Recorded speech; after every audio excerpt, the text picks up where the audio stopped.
Howdy, gang, and welcome once again to the Duct Tape Studios.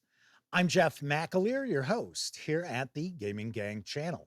Thanks for joining me once again. Before I get into today's review, I do want to remind you if you enjoy the Gaming Gang and you'd like to support the outlet, you can do so by way of a one-time donation through PayPal or by joining our Patreon, and you'll find links in the show notes. Also, be sure to hang with the gang over on Discord. That's right, you'll find an invite to our Discord server also in the show notes.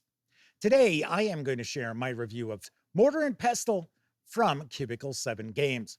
This 144-page hardcover is available now, carries an MSRP of $44.99. You'll receive the PDF with that as well, absolutely free if you order from Cubicle 7 Games. If you want to just score the PDF alone, you can do so over at DriveThruRPG for $24.99. Having said all that, let's swing on over to the other camera because here I've got Vault 5e Mortar and Pestle. A couple of things to mention before we get stuck in.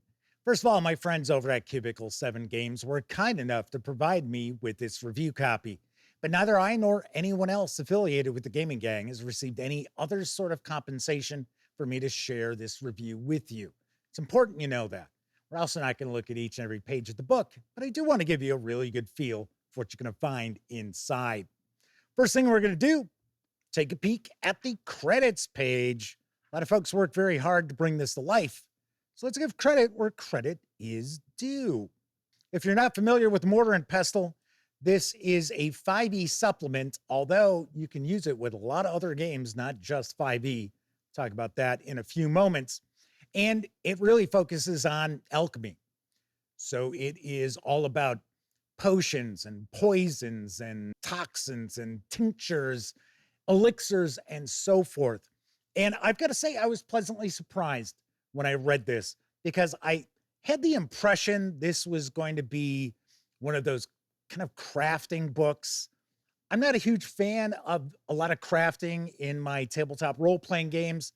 I know a lot of people love it, and I completely understand. I am not trying to knock it. I don't necessarily play a lot of video games with crafting either. So I'm not really into that whole grinding aspect of gathering up ingredients or reagents in order to create things. And I thought maybe that's what Mortar and Pestle was going to be all about, just the process of collecting ingredients and kind of mini games and things like that. It is not that at all. In fact, there's a lot in here that game masters and players will be able to utilize, even if their characters aren't involved in creating potions and creating elixirs and things like that. So I like that quite a lot. So we're going to get some downtime activities. One of them is hunting dangerous monsters because, of course, yes, you are looking to get ingredients, reagents, and so forth in order to create the various different concoctions from the recipes that you would have.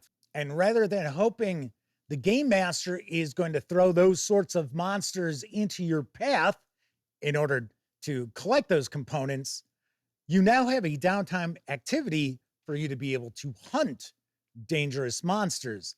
So I thought that was kind of cool. That puts a little more power into the hands of the players as far as gathering these various different components.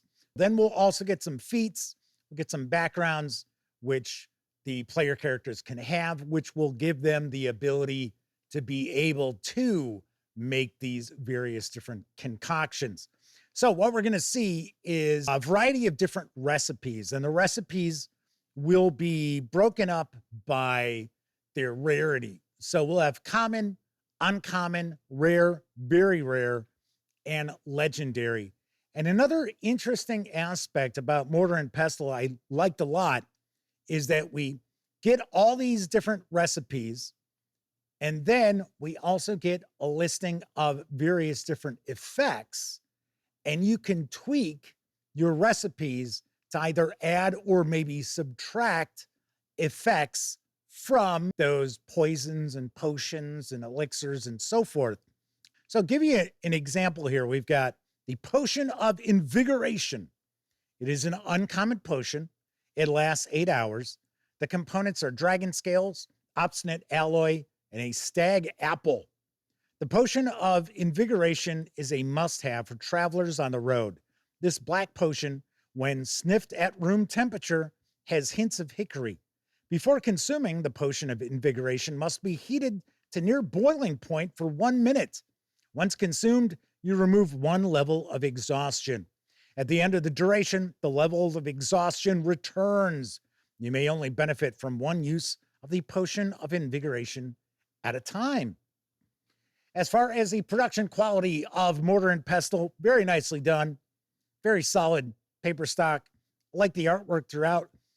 We don't have tons and tons of artwork, and I'm fine with that because that means that the page space is being occupied by material that you'll be able to use in your game, as opposed to having huge amounts of page space taken up by artwork. And if you follow the gaming gang, you know I really enjoy artwork in my game books, but I prefer gameable material over the artwork. So we will have a variety of different recipes. Then we get into our reagents.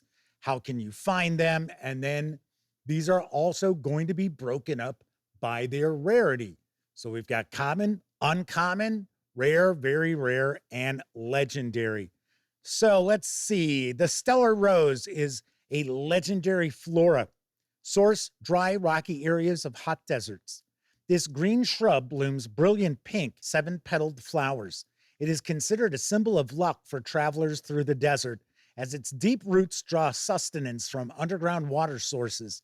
Some claim that drinking from water that sustains a stellar rose grants visions, primarily of how to find oases, desert edges, or safe places in the desert to rest for the night. Stellar roses instinctively close their petals whenever a sandstorm is imminent. Thus, its petals are often eaten by those looking for illumination. We will have flora and fauna. We have minerals. And then, of course, we will have different tables for us as well. So as I mentioned, you can utilize this with other games, not only 5e Dungeons and Dragons or Dungeons and Dragons 2024.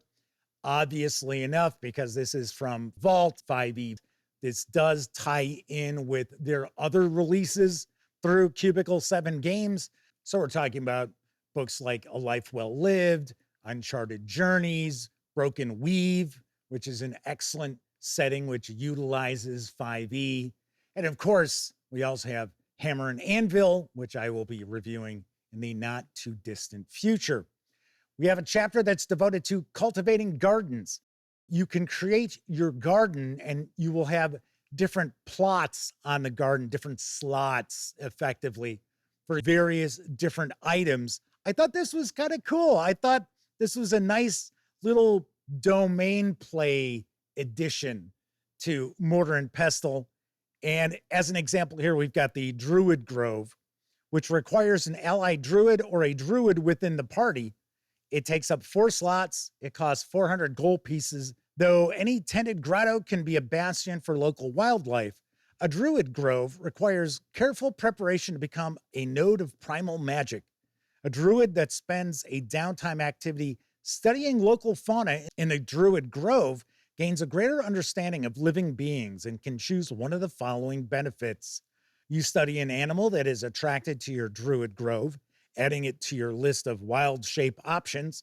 If you cannot currently wild shape into that animal due to your level, you may still add it to your list of options for future reference, or you surrender to the call of the wild, allowing your bestial spirit to roam free. You gain an additional use of your wild shape feature per short or long rest until the start of your next period of downtime. And quite a few of these.